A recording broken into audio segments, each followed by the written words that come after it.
Hi, everybody. Welcome to week one of 522. Hopefully, by now, you got a chance to watch my welcome video and perhaps peruse some of the other welcome information. So, what I want to do in each week's overview video is just walk you through the major tasks for the week and hopefully point out anything. Any pieces of helpful information that can help you negotiate the week.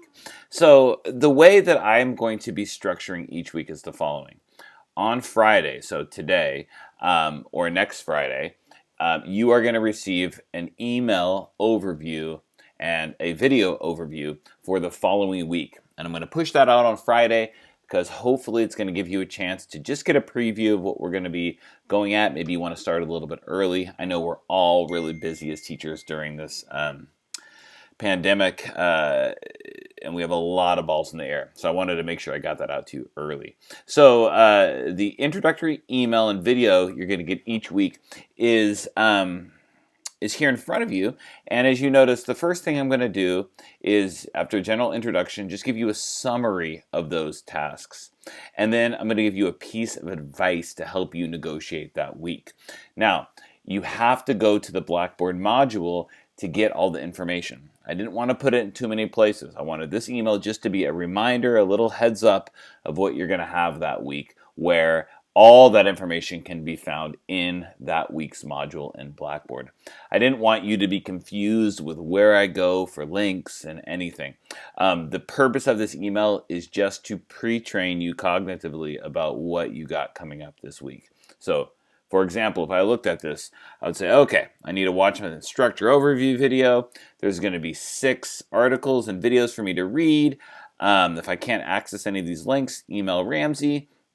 Looks like there's 2 discussion boards with the initial post due on Thursday and response to at least 2 peers by that Sunday. You're going to see that flow for all discussion boards. And it looks like there's an assignment.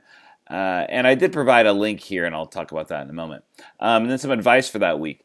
Okay, so Ramsey really feels that during week 2, there's going to be a chance that an opportunity for me to interview a colleague. So start thinking about that now. Who's that going to be? So this is meant just to get your brain working and thinking about that week. So all the information, however, can be found under the week 1 tab. Okay, and this is the same for all courses at Concordia, so this should not be a surprise. This video you're watching right now was placed. I haven't made it yet while I'm making it right now, but it's placed there. There's a Christian message for you to reflect on. Here are the links to the readings and the videos. Want to just call out this one here, 6 EdTech Tools to Try in 2019 by Jen Gonzalez. She's amazing. It's a really current article. And a lot of what you're going to be doing this week is thinking about the future of EdTech. So pay really close attention to these 2020 and 2019 articles here, given that we actually right now might be in 2017's future. Here's your discussion boards.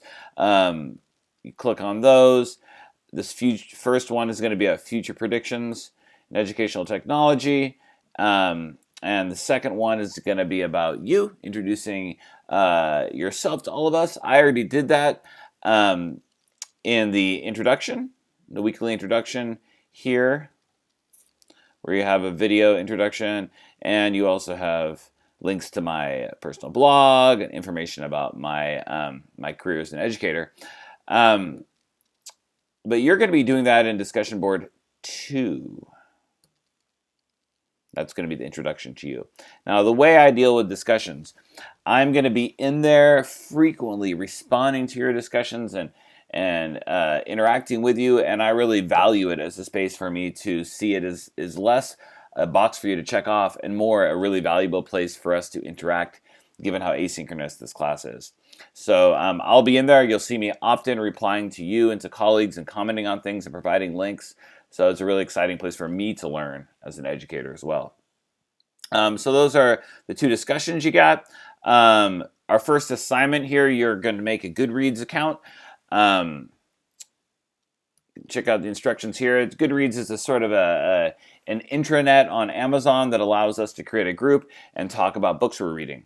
And it's pretty simple. You're going to create a Goodreads account, and you're going to join the group that I create, and there's a link to that in Blackboard. You're going to be posting 4 books that you really want to read, and you can read more about that. And one of them is going to be a book that we will read throughout. And you're going to be commenting on that discussion board and providing that link as your assignment in Blackboard. And you can read through all that. I don't need to read the instructions for you. But what it's going to look like when you go there, you're going to click on this link here to access our Goodreads account. It's going to look like this. For some reason, my picture is not showing up, but oh, there it is. Oh, look at me. So all of your images are going to be shown down here. And if you click on this, you see that I have 4 books added to my bookshelf. You're going to be adding your books. I have actually more than that. I added these twice. Anyways, let me delete that. I only want 4. Okay. So you're going to have one that you're currently reading. That's the book that you're going to read for this course. And the others you're going to list as books that you want to read. And that's also outlined here. Finally, load the 4 tech books onto your account. List 1 is the book you plan to read, and the rest is, or the one you are reading, and the rest is ones you plan to read. So it's a really, really simple assignment for this week. And then some stuff to look ahead, and this is really where that advice I gave you in the email emerges from. In assignment 2A, you are going to have part of it where you are going to interview a colleague or somebody in your network who's a great integrator of technology in the classroom. So you don't want to do that last minute. Get those phone calls, emails out now so you can schedule that. And you're going to be doing a video conference for that interview. Okay? So please reach out to me. You have all my information. You have my phone number. You can email me. Happy to chat with you if you have any questions. As we know, the future of EdTech is changing really, really rapidly. So there's going to be some things in this course that might feel in this class that might feel a tiny bit outdated. And it's just great for you to reflect on that. And there's going to be some things that are really current. So really excited to work with you. Take care.